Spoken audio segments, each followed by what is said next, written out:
Salut à tous, je suis Maxime Dupuis, journaliste à Eurosport. Bienvenue dans le FC Stream Team. Il est là, planté devant moi, et chaque semaine, à chaque fois, c'est le même enchantement. Le même bonheur de le savoir à mes côtés. Les rares fois où il manque à l'appel, c'est un vendredi long comme un week-end sans Ligue 1. Allure décontractée, mais tout de même soignée. Rasé de près, mais pas trop. Juste ce qu'il faut. Le ton juste, l'argument qui claque, la parole qui porte, il gère. Grand, svelte, port altier, il porte beau comme on dit. Il aime l'heure des pros, les pulls sur les épaules et les mocassins à glands portés sans chaussettes. Sinon, ces petites soquettes invisibles qui laissent apercevoir un début de pilosité, là aussi raisonné. Non Martin, évidemment, tu sais bien, je parle pas de toi, mais je parle d'Adrien. Notre chef d'édition, notre cadre, notre phare, notre réalisateur.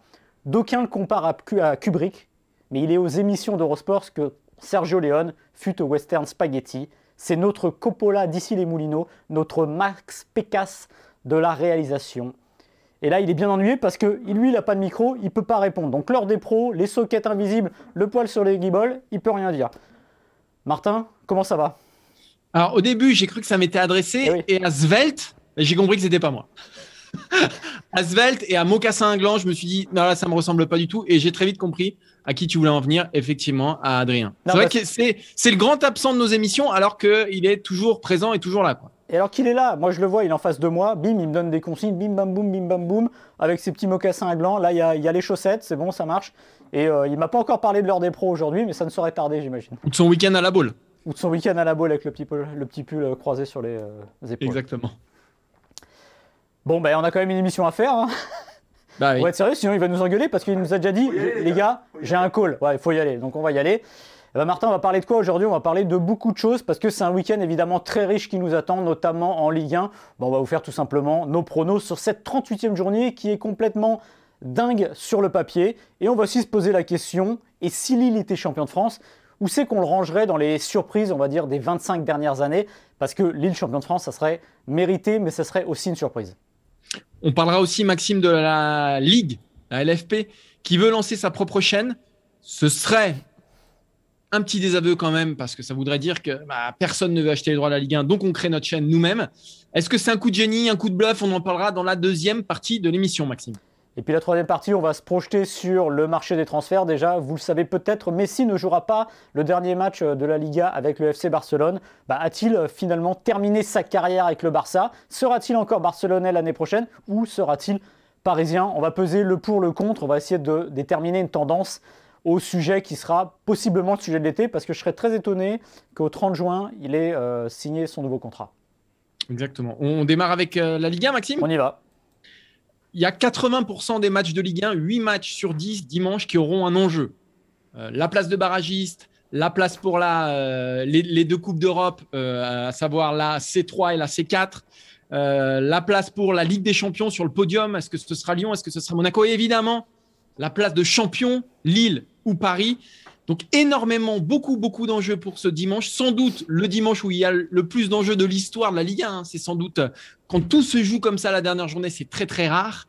Alors on connaît simplement le 20e et le 19e. Pour le reste, tout est ouvert. Et avec Maxime, on a choisi de vous donner tout simplement nos pronostics. À savoir qui pour nous va terminer barragiste, qui va prendre la place pour la nouvelle Coupe d'Europe de l'UEFA, qui va prendre la place pour la Ligue Europa, le podium et le titre. Maxime, on démarre? On va démarrer en bas. T'es chaud avec la place de barragiste? Alors ouais. Pour toi, Maxime Dupuis, journaliste à Eurosport depuis des décennies, homme d'analyse, homme de finesse, celui qui voit tout avant tout le monde. Je peux te dire que les Lorientais, les Brestois, les Strasbourgeois, les Nantais, tout le monde est pendu à tes lèvres. Qui terminera barragiste? Homme de prono pourri aussi, il faut le dire. C'est vrai. Je pense que Brest sera barragiste à la fin de cette 38e journée parce que déjà le vent ne va pas dans leur sens. Jouer le PSG qui va chercher un titre de champion de France, je pense que c'est assez rédhibitoire. Je vois vraiment mal le PSG faire match nul à Brest, un PSG à plein et qui va jouer évidemment tout son va-tout sur ce match-là. Et puis si vous regardez les autres matchs à côté, c'est pas très bon pour eux parce que déjà il y a la dynamique de Brest qui n'est pas bonne, celle de Nantes qui est très bonne, qui joue contre Montpellier, je les vois bien gagner. Et puis il faut le dire, il y a quelque chose qui peut être un avantage, on en reparlera pour les autres clubs, c'est le fameux match entre Strasbourg et Lorient qui peut, dans l'absolu, les deux équipes peuvent se dire, alors c'est pas un biscotto, ils vont pas s'arranger, mais à un moment, le match nul peut être très bon pour eux s'ils voient que Brest, par exemple, est très vite mené au score et que Nantes gagne aussi. Un match nul, ça les sauverait aussi, donc je pense qu'ils sont vraiment dans la très mauvaise position, et Brest, c'est l'histoire quand même d'une dégringolade tout au long de l'année. J'ai vraiment du mal à les voir ailleurs que barragistes. Reims-Bordeaux, c'est pareil, ils s'affrontent. C'est à peu près sauvé, un match nul, ça les sauve aussi. Il y a le goal average. Donc j'ai vraiment peur que la trajectoire de Brest, comparée à celle des autres clubs, et notamment Nantes, je ne vois vraiment pas Nantes se rater sur le dernier match, et le spectre du Paris Saint-Germain soit vraiment rédhibitoire pour les Brestois et les envoie vers ce barrage, vers ce dangereux barrage contre un club de Ligue 2. Et c'est fou parce que quand Brest remporte son match à Saint-Etienne il y a quelques semaines, on dit que c'est la victoire du maintien. Ils ont 41 points, il ne peut rien leur arriver. Et ça allait tellement vite derrière. Comme tout le monde gagne derrière, et ben Brest se retrouve effectivement aujourd'hui dans peut-être la pire des positions. Moi, j'ai une petite hésitation. Évidemment, je mets Brest. Lorient, il va falloir quand même aller chercher son maintien du côté de la Méno. Pas simple pour Lorient. Pour moi, Nantes est dans une dynamique folle. Et ça ne devrait pas bouger parce qu'un nul peut suffire à Nantes si Brest s'incline face au PSG. Ça, c'est important. Le goal average est en faveur du FC Nantes. Donc ça, c'est hyper important pour les Nantais. Reste que Nantes affronte Michel Derzakarian, son ancien coach, qui a plutôt la dent dure envers Valdemar Kita. Et je ne suis pas certain qu'envoyer Valdemar Kita en Ligue 2, ça ne fasse pas plaisir à notre ami Michel Derzakarian. Enfin, en tout cas, il y a Montpellier quand même qui se déplace à Nantes. Pour la DER de Derzakarian, on l'a dit. Moi aussi, je mets une petite piècette pour Brest parce qu'il va falloir affronter le gros Paris, c'est-à-dire le Paris avec Neymar, avec Mbappé et avec tous les autres. Et que Brest est une équipe qui ne s'est pas fermée et une équipe qui ne s'est pas résister au Paris Saint-Germain. Ils ont déjà pris 2 fois 3-0 cette saison en Coupe et en Ligue 1. Et une défaite de Brest les condamnerait quasiment parce que, comme tu l'as dit, un nul Lorient-Strasbourg, ça les sauve, et un nul de Nantes, ça sauve aussi Nantes. Donc, Brest, moi aussi, je les mets dans la charrette. C'est vrai que c'est le pire cadeau de jouer le PSG, surtout ce PSG-là qui joue le titre de champion, parce qu'on peut tourner le problème dans tous les sens. C'est un Paris PSG qui a 8 défaites. Et quand même, ce dernier match à Brest, ils savent qu'il faut le gagner, et je vois vraiment mal Paris se rater sur ce match-là. Donc Brest, c'est quand même pas bien barré. La C4, Maxime ? La C4, qui n'est pas une voiture, il faut le rappeler. La C4, c'est la Ligue Conférence, l'Europa League Conférence, la nouvelle Coupe d'Europe. Il y avait la C1, la C2, la C3. Maintenant, on a donc la C4. C'est vraiment la Coupe d'Europe des petits. Il y a une place, c'est la 6e. Et je pense bien qu'elle sera pour Rennes, tout simplement. Je mets une petite pièce sur Rennes parce que Lens joue Monaco. Lens, ce n'est pas forcément la dynamique du siècle. Et en plus, Monaco a quelque chose à aller chercher. Monaco peut aller chercher la 2e place, la 3e place ou la 1re place. Il faut le rappeler, Monaco peut être encore champion de France. Donc je vois mal, encore une fois, Monaco. Alors Monaco, pareil, mercredi en Coupe de France, c'est pas génial. C'est même moins que ça. Mais quand même, c'est pareil, je vois mal les Monégasques gâcher leur occasion là-dessus. Et puis derrière, Rennes, ça peut gagner. Il y a un point d'écart, donc je ne serais pas étonné de voir les Rennais être le premier club à jouer la C4 l'année prochaine pour les clubs français. Je suis d'accord avec toi, d'autant que Rennes, tu ne l'as pas dit, je crois, mais affronte Nîmes. Oui, tout à fait. Dont le destin est totalement scellé. Puis Nîmes, qui même quand le destin n'était pas scellé, c'était très compliqué. Donc là, ça me paraît clair aussi. Alors la Ligue Europa, moi je vois Marseille déjà parce qu'il y a 3 points d'avance, me semble-t-il, pour l'OM. Et puis parce que Metz, qui affronte Marseille, a complètement lâché l'affaire depuis quelques temps. Il faut se souvenir, notamment, ils en prennent 3 à domicile face à Nîmes. Ils perdent à Lorient la semaine dernière, les Messins, donc ils ont lâché l'affaire. Ils ne peuvent plus se qualifier en Europe. Le maintien ne les concerne pas. Donc pour moi, rideau, il n'y a pas d'histoire. À partir du moment où Marseille ne serait-ce qu'un match nul face à Metz, il serait qualifié. Donc pour moi, c'est l'OM. Il n'y a pas trop de suspense pour la Ligue Europa. Et la victoire face à Angers la semaine dernière, à la dernière seconde, pour moi, a validé la place de l'OM en Ligue Europa la saison prochaine. Il y a une différence de but, plus 6 en faveur de l'OM face à Lens. Donc il y a quand même une petite marge. Donc après, oui, la première place, on va dire, en Ligue Europa, ou la dernière, c'est selon, ce sera pour Marseille. Reste à savoir pour qui sera la deuxième, Martin, ce qui veut dire que c'est une équipe qui s'appelle ou Monaco ou Lyon, et qu'une des deux équipes sera évidemment très très déçue, au contraire des Marseillais qui ne sont peut-être pas mécontents d'accrocher une Coupe d'Europe l'année prochaine. Ouais, là, on vient aux enjeux les plus excitants. Donc l'enjeu du podium, donc de la 3e et de la 4e passe, ça se joue, on le sait, entre Monaco et Lyon. Monaco a de l'avance, mais moi je vois Lyon les doubler sur la ligne d'arrivée. Déjà parce que c'est l'ADN de l'OL qui sait toujours très bien faire quand ça se crispe à la fin. Et puis, parce que la victoire Louis II de Lyon, il s'est passé un truc ce soir-là, des deux côtés. Et on sent que Monaco, maintenant, est sur la jante. À Reims, ça passe tout juste. Rennes, la semaine dernière, ça passe tout juste. Et je ne vois pas Monaco s'imposer à Lens, tout simplement. On sent une équipe à bout de souffle. On sent une équipe… Regardez la finale de la Coupe de France. Je me demande si Monaco a déjà eu aussi peu d'occasions dans un match que mercredi dernier, où Ben Yedder, Voland, personne n'était dans un bon jour. Et ça fait quelques semaines quand même que l'ASM, on sent qu'il y a quelque chose qui s'est cassé. De l'autre côté, il y a Lyon qui est en pleine bourre, Lyon qui reçoit Nice. Alors Nice, eux aussi, ils ont complètement lâché. Hein. C'est comme ce qu'on disait sur Metz. Nice est à l'arrêt total. Ça sent le feu d'artifice total au groupe Stadium. Donc je me fais aucune inquiétude pour la victoire de Lyon. En revanche, je ne vois pas Monaco s'imposer à Lens. Donc pour moi, l'OL double l'ASM sur la ligne à la dernière minute. Alors, je ne suis pas inquiet pour Lyon non plus. Comme tu dis, c'est des spécialistes du sprint final. Souvenez-vous notamment Monaco qui avait pris un 6-1, quelque chose comme ça, je crois, à Lyon, une année avec Genesio.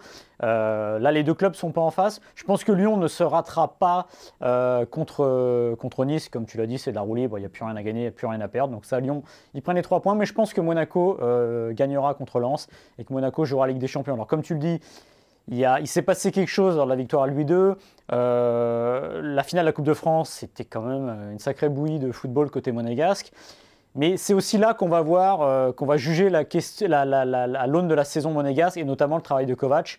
Et je ne serais pas étonné qu'il ait les armes pour les remettre d'aplomb sur ce dernier match. On sait que sa méthode est très particulière, qu'il sait comment gérer un groupe sur ça. Et je pense que là, le problème de Monaco, il est peut-être un peu physique, mais il va être aussi dans les têtes.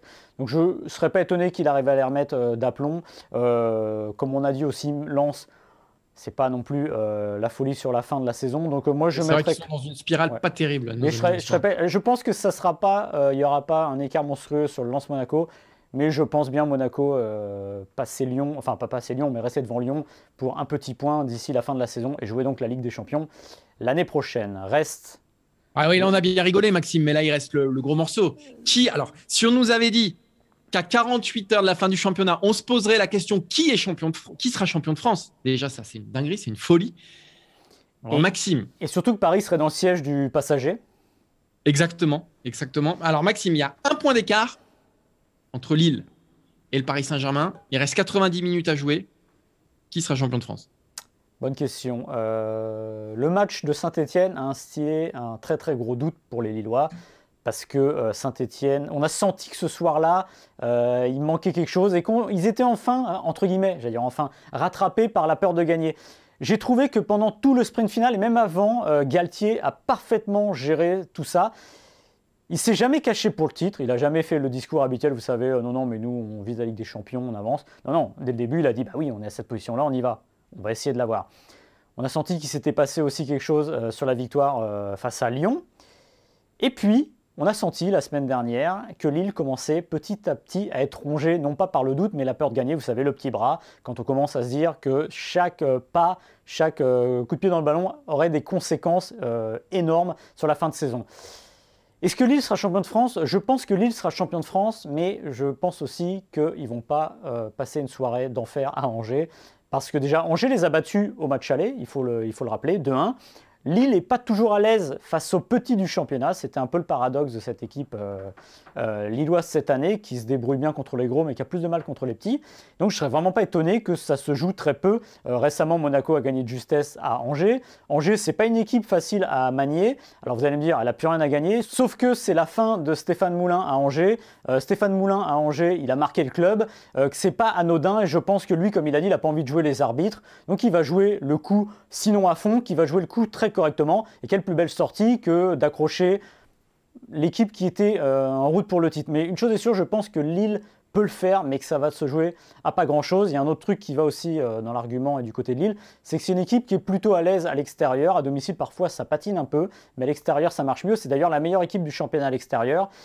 Je les vois bien gagner 1-0 à Angers. Donc je pense que ce sera suspense absolu jusqu'à la 92, 93e, 94e. Je ne pense pas qu'ils vont être à l'aise. Autant que Paris, je pense que ça va faire le job à Brest, mais qu'eux, ils vont avoir du mal et qu'il va falloir s'accrocher jusqu'au bout. Alors, on n'est pas d'accord, Maxime. Moi, je vois Paris brandir le trophée à la dernière minute, un peu comme Lyon qui double Monaco à la dernière seconde. Je vois Paris aussi doubler doubler Lille parce qu'il y a plein de petits indices qui nous disent que il faut se souvenir de Angers-Monaco avec ce but de Ben Yedder, je crois que c'est à la 78e minute, mais avant Monaco, mais en bave à Angers, et tout le monde en bave. C'est toujours compliqué, Angers, c'est une des équipes les plus chiantes à jouer. Donc, quand il y a ça déjà, qu'en plus, on ajoute ben voilà, la fameuse tension de cette dernière journée où, on le rappelle, Lille n'est pas une équipe programmée pour être championne de France. Et tu l'as dit, il y a les démons qui ont ressurgi. Moi, j'ai regardé en entier Lille-Saint-Etienne la semaine dernière. Lille, ils ont 2 occasions et demie, dont une dernière dans les dernières minutes où Étienne Green la met sur le poteau. Voilà, il y a très, très, très, très peu d'occasions. Lille n'est pas à l'aise face à ces équipes-là. Lille ne sera pas à l'aise face à Angers. Et moi, je les vois se crisper, les Lillois. Et alors, Paris-Brest, enfin Brest-Paris, pour moi, il n'y a pas d'enjeu. On l'a dit tout à l'heure quand on parlait de la place de barragiste, 2 fois 3-0, Brest, c'est pas le genre d'équipe qui enquiquine le Paris Saint-Germain. Angers, c'est typiquement le genre d'équipe qui enquiquine Lille. Au-delà de l'extérieur, domicile, petite équipe, surtout ce que Lille n'aime pas, c'est les équipes qui sont regroupées sur leur but. Saint-Etienne l'a très bien fait la semaine dernière. Angers, c'est un peu l'ADN du club, même si Stéphane Moulin n'aime pas qu'on résume et que Angers a effectivement un peu évolué. Mais quand même, malgré tout, prenez la défense d'Angers. On prend les 4, plus le milieu. C'est des valeurs sûres. C'est des mecs qui toujours ont un niveau moyen hyper solide. C'est hyper dur de les mettre à défaut. C'est des joueurs qui se connaissent par cœur. Et moi, je vois Lille concéder le nul à Angers et Paris s'imposer, ce qui ferait de Paris le champion de France. Alors évidemment, forcément, ce qui est cool, Maxime, c'est qu'on aura raison. Que ce soit toi ou moi, on aura raison. Donc, de toute façon, on ne pourra pas nous reprocher d'avoir. Après, je pense que, comme tu as dit, il y a cet ADN angevin d'être solide, etc. Mais comme c'est la dernière aussi de Moulin, peut-être qu'ils auront envie de, non pas le feu d'artifice, mais de jouer un peu, de récompenser un peu l'entraîneur qui les a accompagnés pendant tout ce temps. Mais quoi qu'il arrive, même si ça joue un peu plus, ça reste une équipe chiante à jouer, tout simplement. Et ça, plus la pression peut-être sur les jambes lilloises, ça va être compliqué. Pour se rassurer un peu, Galtier, il a dit on a fait notre parcours à l'extérieur, donc voilà, on joue à l'extérieur à la fin, c'est peut-être un des avantages. Il a raison. Ce qui est vrai. Après, c'est de se dire aussi, est-ce qu'il va tenter de changer des choses avant la fin ? Moi, mon avis, c'est que peut-être à la marge, faire un changement ou 2 dans son effectif, peut-être faire rentrer Renato Sanchez, je ne sais pas, mais je ne bougerai pas trop les lignes parce que je pense qu'il vaut mieux mourir avec ses idées parce que ça a été les bonnes, on va dire, toute la saison. Et je pense que ce serait la pire des choses que Lille ne soit pas champion de France avec, je ne sais pas, un coup sur la fin. Mais en tout cas, voilà, moi, mon prono, ça reste Lille. Mais en effet, c'est du 70-30. Et je pense que Martin et moi travaillons dimanche soir. Et jusqu'à la 92e, 93e ou 94e, on ne sera pas sûr de quoi bien écrire sur Eurosport.fr. Alors, si Lille est champion, Maxime, on vous laisse poser la question quand même. Est-ce que ça en ferait le champion le plus incongru, le plus inattendu, le plus fou de la dernière décennie? On peut même aller même un petit peu plus loin, peut-être même le champion le plus fou, le plus inattendu du siècle. On va reprendre la déclaration de Kylian Mbappé qui disait si on perd ce titre de champion, on ne pourra s'en prendre qu'à nous-mêmes. C'est nous qui l'aurons perdu, pas eux qui l'auront gagné. Il a dit ça il y a une semaine, il me semble-t-il, quelque chose comme ça. C'était sur Eurosport d'ailleurs, après la demi-finale de Montpellier-PSG, Coupe de France. Alors, il s'est excusé derrière. Alors ça, toujours pareil, ça me fait marrer. Il manque pas de respect envers Lille, là. Mais on ne peut pas dire que le PSG n'a pas perdu le titre. Imaginez 8 défaites. Enlever une défaite, rajouter une victoire, PSG est devant, et là on se dit ils vont gagner à Brest, c'est terminé. Donc non, il n'a pas tort de le dire, mais ça n'empêche pas de reconnaître que Lille fait une formidable saison, que celui qui a raison, c'est celui qui ramasse justement les occasions laissées en route par le Paris Saint-Germain, et il n'y a qu'une équipe qui l'a fait à ce moment-là, c'est Lille, donc bravo à Lille, et ça n'empêche pas de penser que Paris s'est pris les pieds dans le tapis, et il faut souvent ça pour avoir une surprise. Alors moi j'ai envie d'aller un peu plus loin que de la décennie, j'ai envie de remonter 25 ans en arrière. Pourquoi 25 ans? Parce que c'est le titre d'Auxerre champion de France.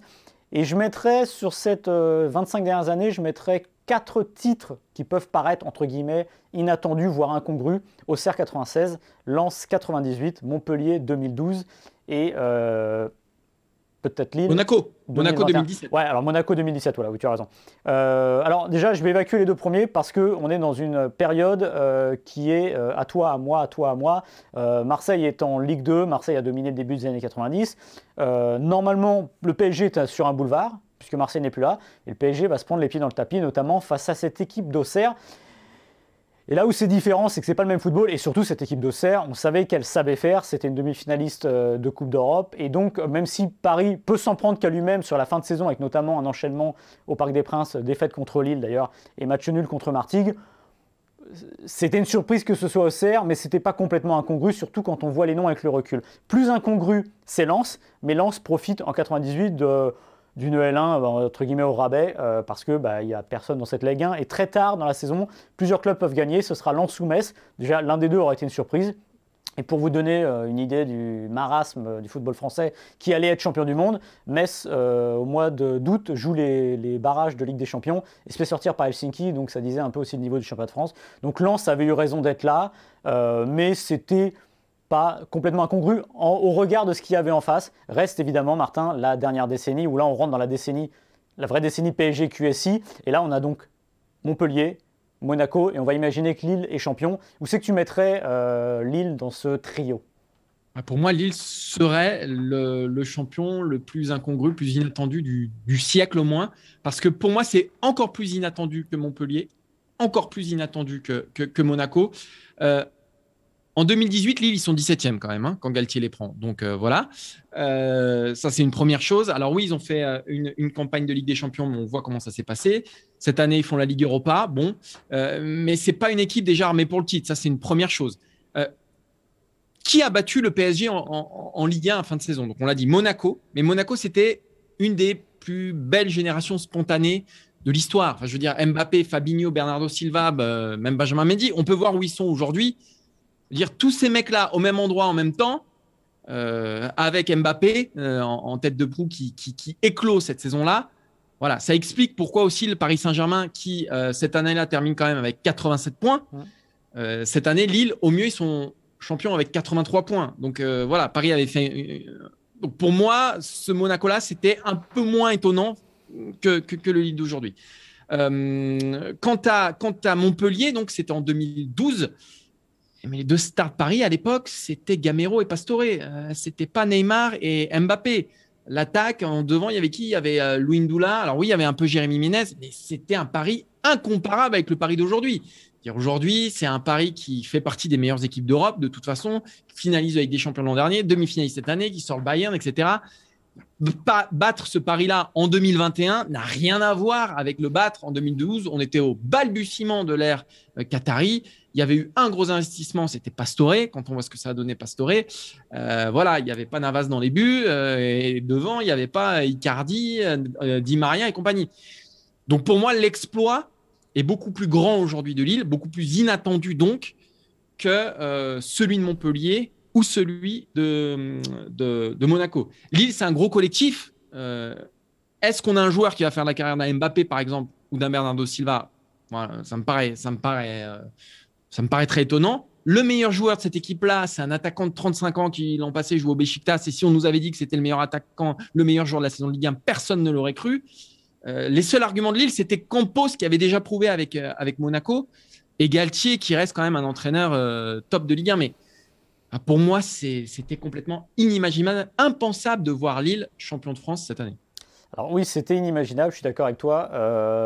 Monaco, je les mets à part 2017 parce que comme tu l'as dit, voilà, il n'y a qu'à voir l'équipe qu'il y avait sur le terrain. Et le seul regret que j'ai avec cette équipe de Monaco, c'est qu'elle se soit auto-détruite, on va dire, au bout d'un an. Parce que ce qui manque terriblement à la Ligue 1, c'est évidemment un duel au long terme avec le Paris Saint-Germain. Évidemment, il a été tué dans l'œuf, alors que, comme tu l'as dit, c'est une génération complètement dingue. Et évidemment, Mbappé en pointe, c'était formidable. Pour moi, je mets quand même Montpellier. Pourquoi? Parce que Montpellier, comme tu l'as dit, c'est pas le même PSG, je suis d'accord. Mais Lille, c'est quand même une équipe qui est bâtie pour aller haut.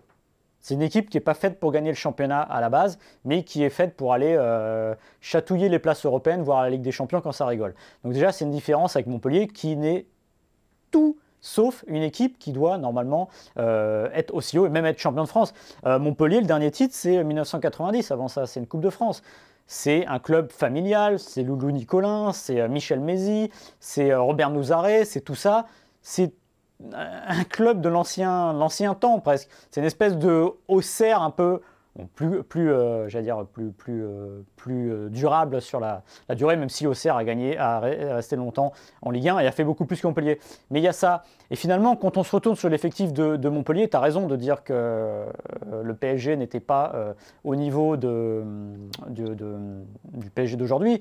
Mais je pense que si tu fais un Lille 2021 contre un Montpellier 2012, oui, je suis pas loin de penser qu'il n'y a pas photo. Parce que quel est le seul joueur qui a aussi une très grosse carrière derrière, c'est celui qui était devant, c'était Olivier Giroud. Après, c'est un formidable collectif, c'est une aventure humaine exceptionnelle, mais c'est une énorme anomalie. L'anomalie cette année, c'est pas Lille au fond, on l'a dit tout à l'heure, c'est le Paris Saint-Germain et c'est 8 défaites. Et Lille ne fait que faire une excellente saison et aussi profiter de ça. Je pense que le Montpellier avait ce côté beaucoup plus... Parce que de toute façon, c'est sans lendemain. Par exemple, Lille, je ne suis pas certain que l'année prochaine, on ne les voit pas dans les 4 premiers non plus. Montpellier, ça a été un one-shot exceptionnel. L'histoire d'un groupe, l'histoire d'un entraîneur avec René Girard, qui s'est autodétruit derrière. Donc moi, je mets quand même Montpellier devant parce qu'il y a cette histoire qui est aussi complètement... La différence pour moi avec Lille, Monaco et Montpellier, c'est que c'est une histoire anachronique. Lille, c'est pas totalement anachronique. On passe au deuxième sujet. Maxime, on a fait le tour de la Ligue 1. Alors, petit conseil, ne suivez pas nos pronostics. Ça, c'est une première chose, évidemment, surtout ceux de Maxime. Ah oui, non, je confirme. Hein. Et on va passer au deuxième sujet. Et on va parler droite. Oui, tu veux dire quelque chose? Non, j'allais dire, ça fait longtemps qu'on n'en a pas parlé, mais ça va vite revenir sur le tapis. C'est évidemment les droits TV. Ça a été quand même le feuilleton complètement délirant du début de saison, de la moitié de saison. Mediapro, Téléfoot, Out, Canal+, qui a tout récupéré, 330 millions. Et il se trouve que à la fin de la saison, c'est terminé ce deal. C'est-à-dire, à part les 2 matchs de Canal+, le deal est terminé. Et la Ligue va bien devoir remettre ses droits en vente et trouver un acheteur. Et pour le moment, ça ne se presse pas au portillon. Donc qu'est-ce que fait la Ligue? Qu'est-ce que propose la Ligue? Et qu'est-ce que acceptent pour l'instant les présidents de clubs? C'est de dire, il n'y a personne pour acheter les 8 matchs restants, c'est-à-dire que l'affiche 1 et 3, c'est Canal+, ça ne bouge pas. Et on va créer notre chaîne. On va créer notre chaîne, le CFoot de 2021. Chaîne de la Ligue qui diffuserait 8 matchs sur 10, dont le deuxième choix, donc assurément l'occasion d'avoir ou le PSG ou l'Olympique de Marseille, ce qui est important évidemment pour les audiences. Lancer une chaîne à 10 ou 11 euros par mois, 100% Ligue 1. Est-ce que c'est un coup de génie ou un coup de bluff, Martin? Moi, je pense pour un coup de bluff. Ce serait un aveu de faiblesse terrible et énorme de la Ligue 1. Personne n'en veut. Bon, on va le faire nous-mêmes. Bon, ok, très bien.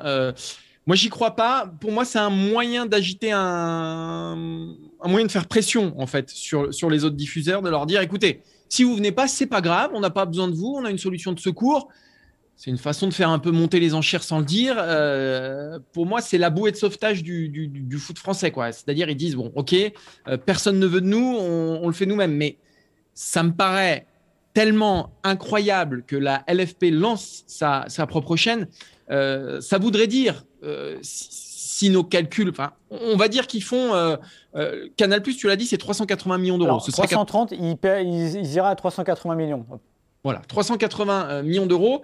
Plus donc cette chaîne-là, la Ligue parierait sur quoi? 2 millions d'abonnements? Ouais. C'est ça, à 10 euros, donc ça fait 200 millions, on va dire. Donc ça ferait 380 plus 200 millions, ça ferait, allez, on va dire grosso modo 600 millions d'euros pour les droits télé. Mais il faudrait y soustraire les droits de production, puisque c'est la Ligue qui créerait cette chaîne. Donc il faut mettre des moyens dedans, il faut payer les salaires des journalistes, il faut, voilà. Et donc ça coûterait cher. Donc ça ferait beaucoup moins de 600 millions. Il faut savoir que la Ligue 1 n'a plus coûté 600 millions depuis 2005. Ça fait 16 ans, Maxime, que le football professionnel français n'a pas coûté aussi peu cher. Moi, je pense que c'est un énorme coup de bluff. Je ne peux pas croire que les présidents de clubs français se résignent à ce point-là. Non, parce que là, entre avoir le milliard, le fameux milliard aux Alouettes, comme ils ont eu avec Mediapro, et retomber à 6 millions, ça fait une différence. En gros... 600, pas 6. 6 millions, 600 millions. Ah, mais c'est lapsus. Oui, ça fait quand même une sacrée différence. Et aujourd'hui, c'est un recul incroyable, parce que comme tu l'as dit, c'est le dernier appel d'offres de 2004 à ce prix-là. C'est-à-dire que là, c'est une Ligue 1. Là, c'est le rabais absolu. Et est-ce que c'est un coup de génie? Est-ce que c'est un coup de bluff? En tout cas, c'est pas un coup de génie, ça c'est assuré, parce que là, je vois vraiment pas d'issue. Je vois pas comment les clubs qui, souvenez-vous, les quand Mediapro a mis la clé sous la porte, le président de Reims notamment disait oh non mais on va se mettre d'accord, 800 millions c'est bien, etc. Donc oui, je pense que les clubs espèrent quelque chose autour de 800 millions. 600 millions c'est un échec absolu. Et puis comme tu as dit, les 600 millions c'est lié aux abonnements. Et il faut se poser la question du prix. Alors Mediapro c'était 25 € pour la chaîne Téléfoot, c'était évidemment excessivement cher. Mais je vais être très honnête, 10 ou 11 € par mois pour de la Ligue 1 seulement, ça reste cher. Et sans le premier choix, sans le premier choix. Et sans le premier choix. Donc sans PSG Marseille, sans PSG Lyon, sans Lyon Marseille, sans toutes ces affiches-là, sans le derby sans doute aussi. Non mais c'est très cher dans le sens où il n'y aurait que ça, donc, et puis c'est pas une chaîne 24/24 déjà, puis qu'est-ce que vous allez regarder dans la semaine s'il n'y a que ça. Pour vous donner, alors je ne sais plus exactement le prix de lancement à l'époque de beIN Sport, mais on devait être autour de 12 € je crois le lancement, et vous aviez beaucoup plus de sport et beaucoup plus de football, et autre chose que de la Ligue 1, voilà. Moi ce qui m'étonne un peu là-dedans dans cette histoire, c'est que je suis même pas sûr que, alors on sait que beIN traîne des pieds, mais jusqu'à quel point ils vont traîner des pieds, beIN? Parce qu'il faut rappeler quand même, alors moi ça ne m'enchante pas de savoir que c'est la chaîne qui est alliée à un club de football en France, parce que je trouve qu'il y a quand même un petit mélange des genres, mais n'empêche que justement, Nasser Al-Khelaifi n'a peut-être pas intérêt à ce que la Ligue 1 se vende à 3 francs 6 sous, parce que c'est aussi les ronds qui rentrent au Paris Saint-Germain, même si le Paris Saint-Germain a d'autres rentrées d'argent, notamment la Ligue des Champions, qui va lui rapporter quelque chose comme 120 millions d'euros. Aujourd'hui, je pense que ce qui rapporte au PSG la notoriété de la Ligue 1, le titre de champion et toutes ces choses-là, c'est pas peanuts. Donc je serais vraiment étonné que cette chaîne se lance. Et surtout, si elle se lance, 2 millions d'abonnés, j'ai quand même de gros doutes dessus, même à 10 ou 11 €. C'est pas anodin comme somme, surtout quand il n'y a pas tout le package Ligue 1 et qu'il manque la première affiche, comme tu as dit, parce que là, tu es sûr de ne pas avoir, tu l'as dit, le PSG-OL, le PSG Marseille, OL Saint-Etienne, tout ça, vous ne les aurez pas. Donc j'avoue, je pense que c'est un coup de bluff. Et puis il faut penser aussi au timing, ça arrive maintenant. C'est-à-dire que ce n'est pas encore les droits en vente. La saison va se terminer, donc ça ressemble un peu, vous savez, quand vous lâchez une fuite, hop, vous lâchez ça pour voir comment ça va réagir. Mais je serais vraiment étonné que la Ligue se résigne à ça, et surtout les clubs aussi. Parce que là, 600 millions, là, le mercato, ça va être une boucherie. Hein. Puis au-delà de ça, vous vendez vos droits, personne ne les veut, donc. C'est ce que ça signifie aussi. Ouais. Ça signifie que vous les faites vous-même. Non mais... Oui, non, mais c'est sûr. Mais après, là, c'est le découlement logique de toute cette cavalcade vers le milliard qui était quand même surdimensionné. Mais regardez en Angleterre ce qu'ils ont fait. Ils ont trouvé un accord, resté au même prix, etc. On sait que ça ne va pas augmenter les droits TV là, actuellement, parce qu'il y a le Covid, etc. Mais là, une telle décote, ce serait complètement dingue, parce que vous ne revenez pas à la somme pré-Covid ou ancien droit TV. Là, c'est une décote absolue, quasiment 20-25%. Enfin, passer de Mediapro à la chaîne de la LFP, c'est... En un an, c'est un cataclysme sidéral. C'est-à-dire qu'on ne peut pas aller plus bas. On peut pas aller plus bas que ça. Tu passes de 1 milliard à la chaîne de la LFP. C'est juste délirant. Et puis voilà le message que tu envoies. Parce qu'il y a des chaînes, par exemple, il y a les sports américains ont ce qu'on appelle les League Pass. La NBA a son League Pass. Vous pouvez voir tous les matchs. Mais la NBA, à côté, vend tous ses droits aux chaînes nationales, aux chaînes régionales aux États-Unis. Il y a un marché, c'est juste un truc en plus qui coûte assez cher pour le coup, mais qui est très bien fait. Là, on a un peu peur que ce soit un peu la chaîne lancée de briques et de broc en plus, parce que pour l'instant, je pense que la Ligue n'a rien lancé, même au niveau de la production. Si vous avez une chaîne un peu cheap, ça n'aide pas non plus à donner l'image que vous voulez donner de votre produit. Je ne sais pas comment ça va se terminer, mais c'est pas bien parti. Allez, on termine avec un sujet mercato, un sujet Lionel Messi. Messi ne jouera pas le dernier match du FC Barcelone cette saison. Match qui aura lieu ce samedi. Et il a même été exempté d'entraînement. Il a pu partir en vacances un peu plus tôt. Et la question qu'on peut se poser assez légitimement, puisque aujourd'hui, Lionel Messi n'a plus de contrat. Du moins, il est sous contrat avec le FC Barcelone jusqu'au 30 juin. Mais il est donc exempté du dernier match du Barça. Maxime, reverra-t-on un jour Lionel Messi soit le plus grand joueur de l'histoire du FC Barcelone sous le maillot Blaugrana? Moi, je pense que oui, mais on ne va pas le savoir tout de suite. Comme tu l'as dit, il a été exempté du dernier match de la saison. Il est sous contrat jusqu'au 30 juin. Et je ne serais même pas étonné que le 1er juillet, il ne soit toujours sous aucun contrat. Il y a la Copa América. Et puis, de toute façon, entre guillemets, il s'en fout un peu de ne pas avoir son contrat au 1er juillet. Ça va ressembler un peu, je reviens au sport américain, la free agency. Le joueur est complètement libre. Il va laisser les clubs venir à lui et surenchérir. Qu'est-ce qui ferait qu'il resterait au Barça? Je pense que Laporta va lui mettre sur un plateau d'argent ce qu'il veut. Alors, peut-être pas dans des conditions salariales tel qu'il a aujourd'hui parce que le club est endetté à plus d'1 milliard d'euros et que c'est plus possible, mais lui donner d'autres garanties. Il y a eu la conférence de presse de Ronald Koeman qui s'est déroulée vendredi après-midi, où Koeman, ça ressemblait quand même déjà à un bilan de saison, oui, mais aussi un bilan de sa carrière au FC Barcelone en tant qu'entraîneur. Et il a quand même eu cette phrase de dire « Je ne me suis pas senti beaucoup soutenu sur la fin de saison par le club ». Quand vous dites ça, vous en dites long et c'est assez compliqué de continuer comme ça. Moi, je pense que le plan du FC Barcelone, c'est le coup de balai, de mettre tout ça sous le tapis et peut-être de faire revenir, ou même venir en tant qu'entraîneur, un certain Xavi. Voilà. C'est un risque. Est-ce que Messi est prêt à continuer et même terminer sa carrière avec un entraîneur jeune qui n'a pas d'expérience hormis au Qatar? C'est une question, mais c'est Xavi.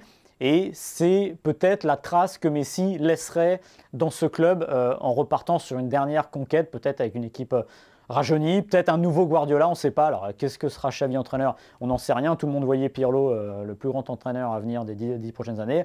Résultat, c'est compliqué. Donc, c'est quand même un pari. Mais s'il y a ça, s'il y a Agüero, je pense que Messi peut rester sentimentalement parce qu'il y a aussi la trace qu'il laissera. Alors, je ne sais pas si on a tous envie, non, les supporters parisiens n'ont pas envie que Messi continue sa carrière au FC Barcelone. Mais il y a quand même ce côté de se dire qu'il aura joué toute sa carrière là-bas, il partira soit en Argentine, soit en MLS, mais on l'aura vu jusqu'au bout. Et il y a ce côté excitant de la fin de carrière dans un FC Barcelone revigoré et changé, et surtout une sortie qui serait formidable. Maintenant, si l'on en croit les infos, et notamment le Parisien, son entourage le pousserait à aller plutôt ailleurs, et notamment vers le Paris Saint-Germain. Martin, toi, t'en penses quoi de ça? Moi, je vais dire très honnêtement, au mois de janvier, je pensais qu'il allait quitter le FC Barcelone, Lionel Messi. Je pensais que ça sentait la fin de cycle. Il y a à peu près tous les signaux qui poussaient vers un départ. J'ai changé d'avis pour plusieurs raisons. Déjà, je pense que la seule piste crédible pour moi, c'est celle qui mène à Manchester City. Or, je crois que c'était fin mars, la presse catalane notamment annonçait la fin de l'intérêt de City. Pour moi, ça a plutôt clos le débat. Le PSG, j'y crois pas du tout. Moi, le PSG, je vois plutôt ça comme un mouchoir. Souvent quand même, on se sert du Paris Saint-Germain pour faire monter les enchères. On connaît bien, ça s'est passé avec à peu près tout le monde, de Ramos à Cristiano Ronaldo, à Lionel Messi déjà. Et voilà, c'est une façon de mettre la pression sur l'FC Barcelone. Mais je ne crois pas tellement à la piste parisienne. Et puis, le Barça, depuis le mois de janvier, il y a quand même 2-3 choses qui sont un peu améliorées. Il y a un léger mieux, je pense à Pedri, je pense à De Jong, il y a des vraies bases sur lesquelles construire. On n'est pas vraiment à zéro. Je vois plus un avenir à cette équipe que j'en voyais début janvier. Voilà, je vois qu'il y a une direction qui est prise en tout cas, et je pense que Lionel Messi n'est pas insensible à ça. Je pense que si c'était le néant total, mon raisonnement serait autre, mais le Barça a progressé. Tu l'as dit, Agüero, c'est quand même, c'est quasiment fait. C'est quand même une piste. Je veux dire, si Agüero arrive, c'est pour jouer avec Messi. Hein. Donc, voilà. Je pense qu'en dehors du terrain, comme sur le terrain, il y a beaucoup d'indices convergents qui me poussent à croire que c'est pas fini et que Lionel Messi restera au FC Barcelone à l'issue de cette saison. Voilà. Je suis à peu près... je suis pas certain de ça, mais... Non, mais après, on peut aussi prendre le constat d'un autre côté, se poser en fonction du Paris Saint-Germain.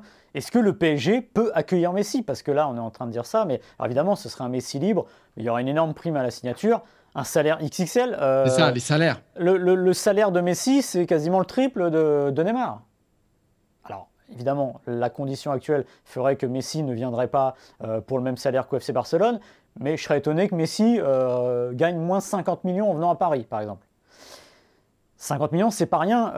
Est-ce que Paris peut avoir Messi, Mbappé et Neymar en même temps?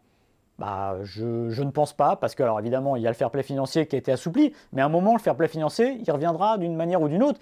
Le PSG a des pertes cette année, à un moment, vous ne pouvez pas creuser un puissant fond. Et si faire venir Messi, c'est dire adieu à Mbappé, je ne suis pas certain que le jeu envahit la chandelle, parce que, ah oui, Mbappé ne va pas rester 8 ans au PSG encore, mais s'il reste ne serait-ce qu'un an ou 2 ans, ça équivaudra à peu près à ce que viendrait faire Messi. Donc moi, j'irais plus sur Mbappé, je m'accrocherais plus au contrat d'Mbappé. Voilà.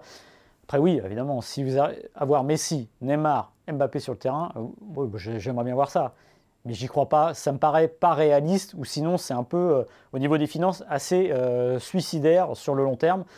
Donc voilà, je pense que le PSG… Après, il ne faut pas être catégorique. Si on nous avait dit qu'on verrait Mbappé, Griezmann et Benzema sous le même maillot, on n'y aurait pas cru non plus. Ça, oui. Ça c'est sûr. Oui. Mais ça coûte moins cher. Bah, des fois, parfois, ça coûte rien. Donc, cela dit, si, les excuses, ça peut coûter cher.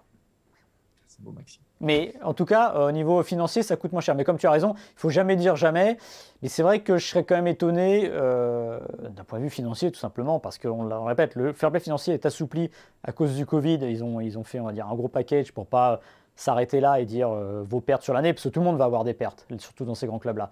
Mais à un moment, là, ce serait relancer la machine à perdre. Déjà que, souvenez-vous, Neymar et Mbappé, c'est un investissement ultra lourd qui a failli poser de gros problèmes au PSG. Donc là, c'est passé là. Moi, je ne pense pas qu'il y aura les trois, et je pense surtout que le débat et le sujet principal, c'est Mbappé, prolonger Mbappé.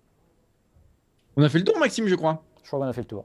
On a fait le tour. On vous remercie de nous avoir suivis.